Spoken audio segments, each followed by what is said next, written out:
today on Jeff's podcast. Welcome today to the podcast. I want to use today as a topic the phrase, the submerged leader. The submerged leader.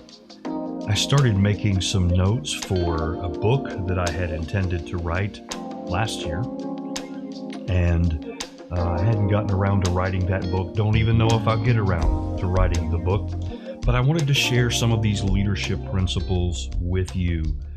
Now, if you're not a leader in terms of your definition of a leader, let me just remind you that no matter where you are in your life, in your career, you can be a leader. One of my favorite books is by John Maxwell.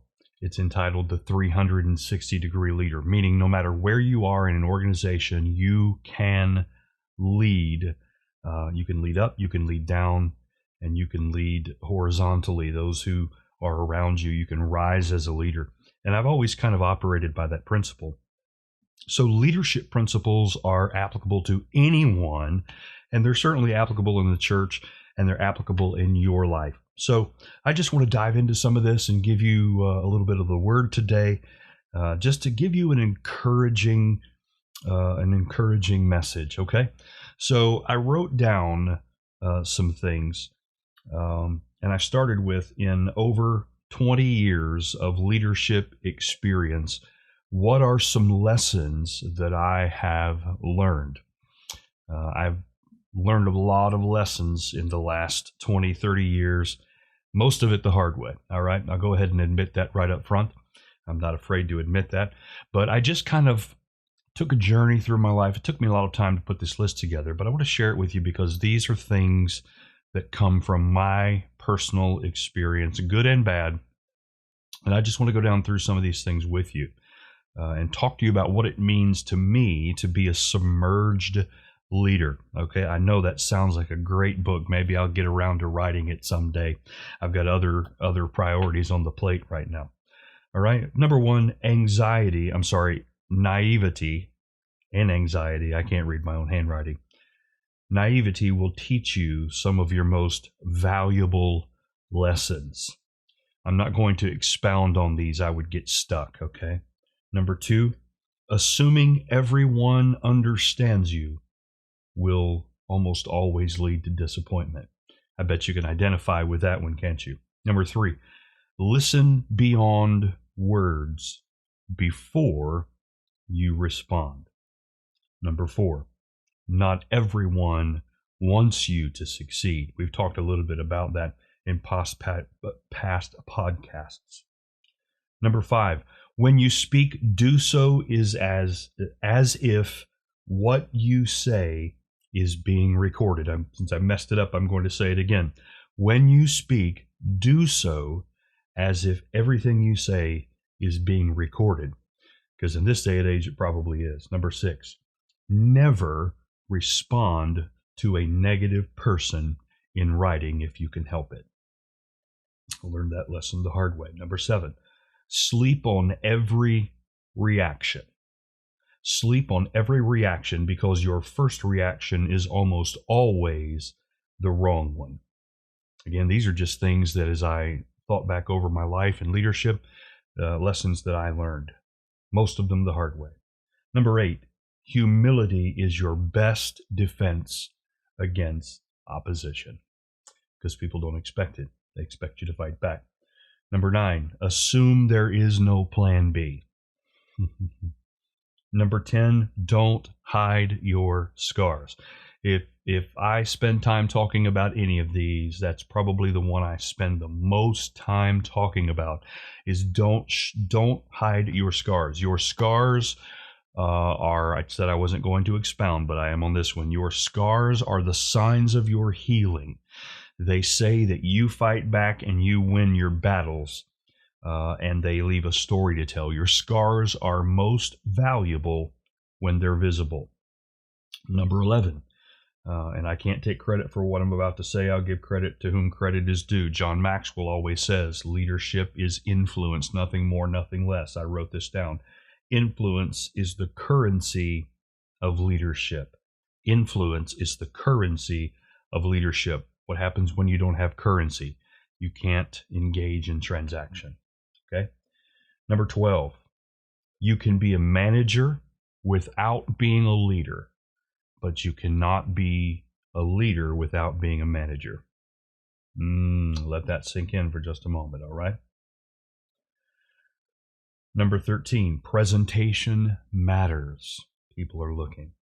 Number 14, measure loyalty carefully. That's probably one that all of us have learned the hard way. Number 15, when people are listening, you better have something to say. You have a small window of opportunity when you have an audience and a platform to say something meaningful. So when people are listening, you better have something to say.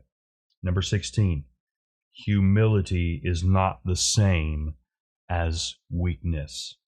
Okay? Humility is not the same as weakness. Number 17, never be the smartest person in the room. Always have someone around you that you can learn and glean from. Number 18, when you start believing that your ideas are the best ones, you have stopped believing in your people or your team or those that are around you. When you start believing your ideas are the best ones, you have stopped believing in your people and your team. Number 19, every team has an off season. This is important too. This is especially important to me when I was a pastor. I always had a team around me of people who could do things that I couldn't do, and I had to understand that every team has an off season. Number 20, the deeper your struggle, the greater your impact. Maybe you need to hear that right now because you're struggling and you don't know why. Maybe you're struggling just because of the events over which you have no control. I want to encourage you that that struggle is not wasted. The deeper your struggle, the greater your impact is going to be. All right? And two more. Number 21, people are shallow. Listen, people are shallow. They don't realize that what they see on the surface is not all there is to you. People don't realize that what they see on the surface is not all there is to you. And you get to decide what people see in you. Number 22, and finally, the deeper the water, the calmer the surface. And that's where I get to my title, The Submerged Leader. Every leader who was ever successful in doing something submerged themselves in it. You cannot be successful at something that you're only giving part of your attention to. You have to be submerged in what you have before you in order to be successful. When you know God's plan and purpose for your life, when you know where God's taking you, when you have a glimpse of your tomorrow, you have to submerge yourself in that in order to obtain it and to be successful. Leading with depth is what the Submerged Leader is all about. Leading with depth from lessons learned and experienced under the surface. There are things under the surface of the water that happen. The atmosphere is different under the surface. Think about this in terms of just physical terms for a moment. I know we were speaking metaphorically about leadership and being submerged and, jumping in the deep end of the pool, so to speak. But let's talk about it in a physical sense for just a moment, okay? The surface of a body of water acts as a barrier or a line of demarcation or whatever you want to call it between two different atmospheres. The atmosphere above the water is one in which oxygen is readily available. It's dry. It's an atmosphere where we can survive, we can live. An atmosphere where the laws of gravity are prominent and prevalent. But when you go under the surface of the water, things are different. it's another atmosphere. You and I cannot survive underwater because we don't have the ability to extract the water, to extract the oxygen rather, out of the water. Now, fish under the sea do. They have the ability. They are adapted for their environment. They were created for that environment to be able to pass the water through their gills and extract the oxygen in order to live. There are two different ecosystems at work, two different atmospheres at work. You and I were created to survive on one side of the surface of the sea, and the fish and those things that live in the sea were created by the Lord to survive and thrive in their environment on the underside of the surface of the sea. So can I just say to you that not everybody can survive, not everybody is built to be able to handle the pressure of leadership under the surface. Okay?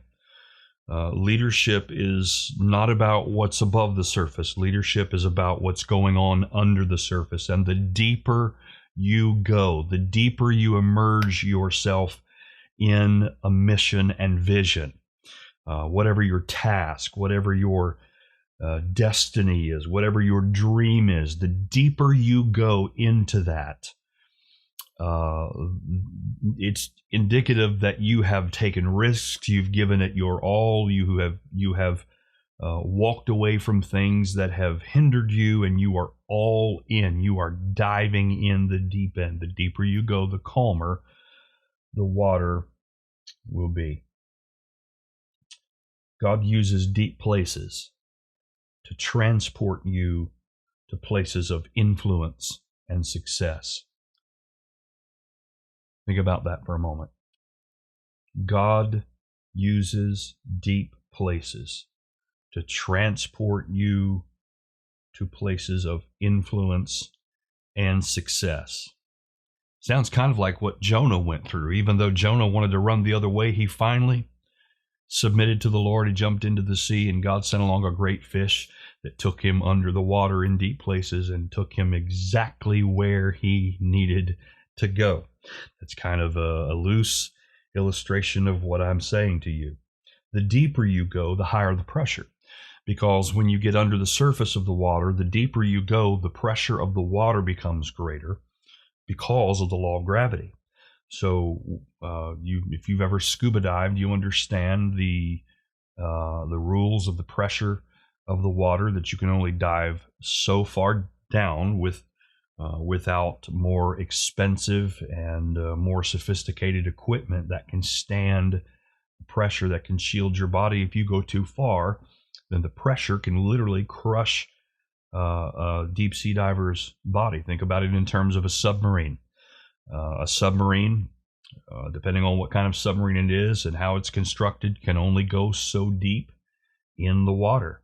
And the deeper it goes, the more the pressure is on the hull of that submarine. If it goes below what it is created to go below, then the hull of the submarine is going to begin to be crushed.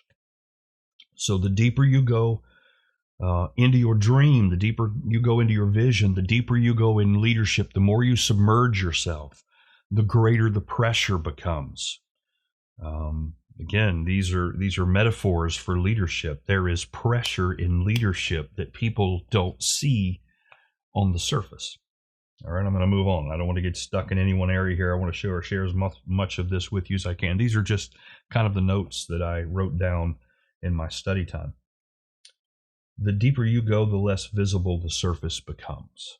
Now think about that for a moment. The deeper you go, the less visible the surface becomes.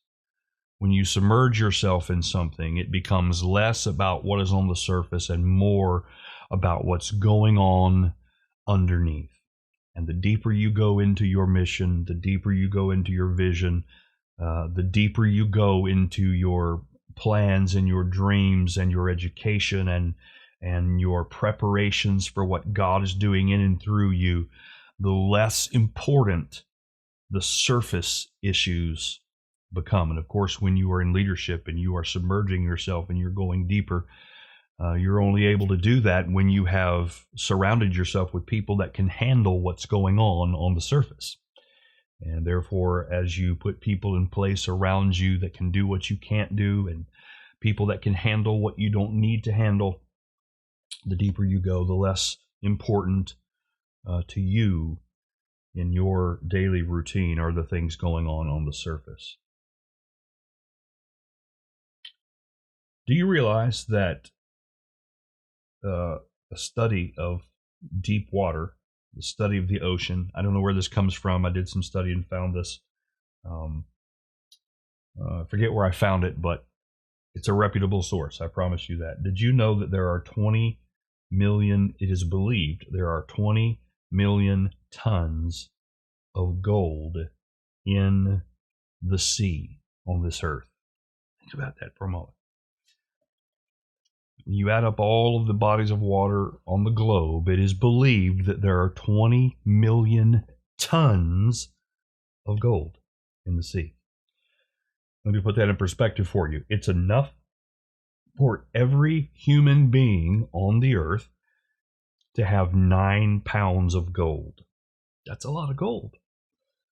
That's worth a lot of money. Think about that. All of the wealth that is contained in deep water. I love that. I love that. It's powerful.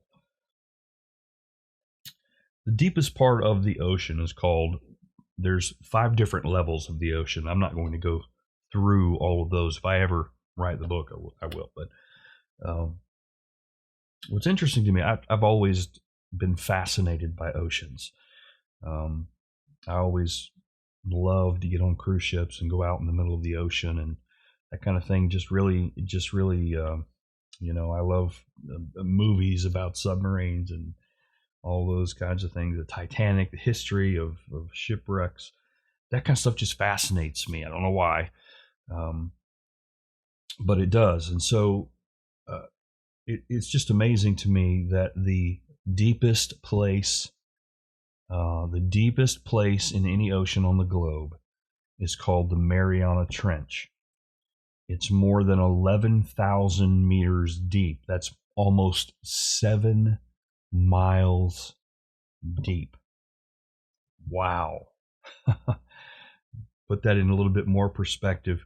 Mount Everest can fit in the Mariana Trench with almost a mile left.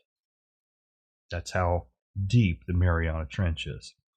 Another point of reference is that New York City, the island of Manhattan, the borough of Manhattan, is twice as long from north to south as the Mariana Trench is deep. That's deep water. That's fascinating. That's the deepest part of the sea. Okay, so and another interesting thing is that the ocean, according to scientists, is home to 95% of all life. Wow. 95% of all life is in the sea.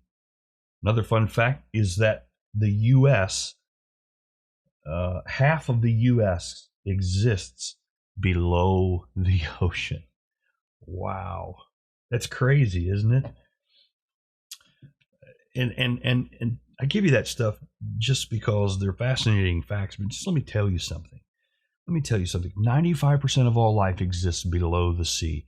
Let me use that just to give you a little encouraging word that no matter where you are in your life, in your ministry, in your career, you have only scratched the surface. What you have seen with your eyes is only a fraction of what God can do for you. Eyes have not seen, ears have not heard, neither has entered into the heart of man the place that is prepared for us.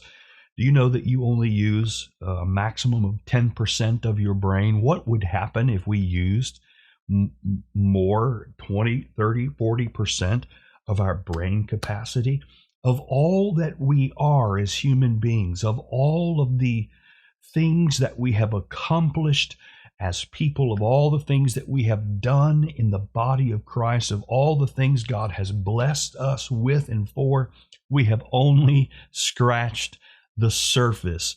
And that's why, if you want to be a leader, you want to be successful, you have got to submerge yourself in what God has put in front of you.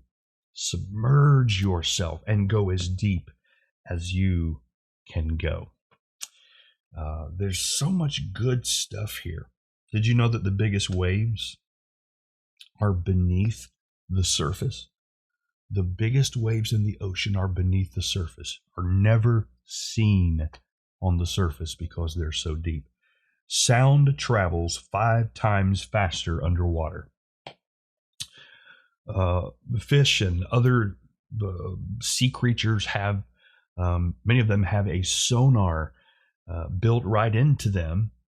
It's just amazing how God's creation works, isn't it? That sonar in them sends out vibrations, and then those vibrations come back, and the sound that they use underwater to find prey and to navigate, that sound travels 5 times faster underwater.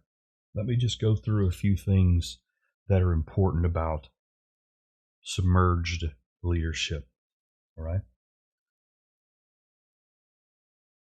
There is discovery in deep water. There is wisdom in deep water. There is pressure in deep water.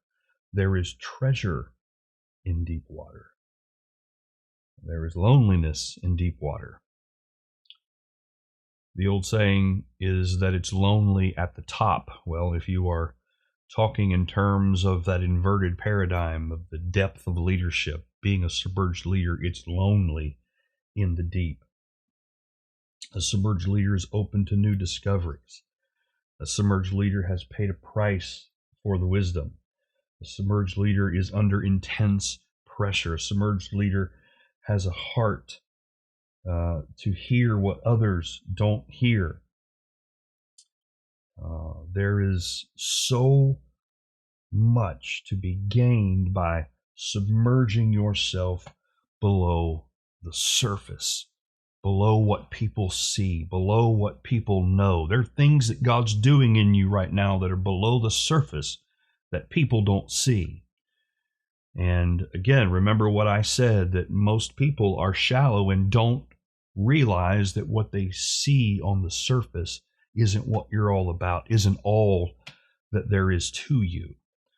And when God begins to do things in you and through you, and God begins to speak to you in ways that are below the surface and deeper in your life, people don't understand, and that's okay. Listen to this, 1 Corinthians chapter 2, verse 10. But it was to us that God revealed these things by His Spirit, for His Spirit searches out everything and shows us God's, here it is, deep secrets. The Spirit shows us God's deep secrets. Psalm chapter 92, verses 5 and 6. The psalmist wrote, O Lord, how great are thy works, and thy thoughts are very deep.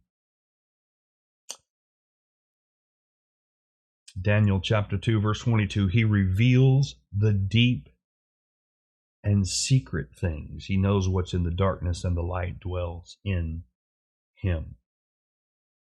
I want to encourage you to go deeper.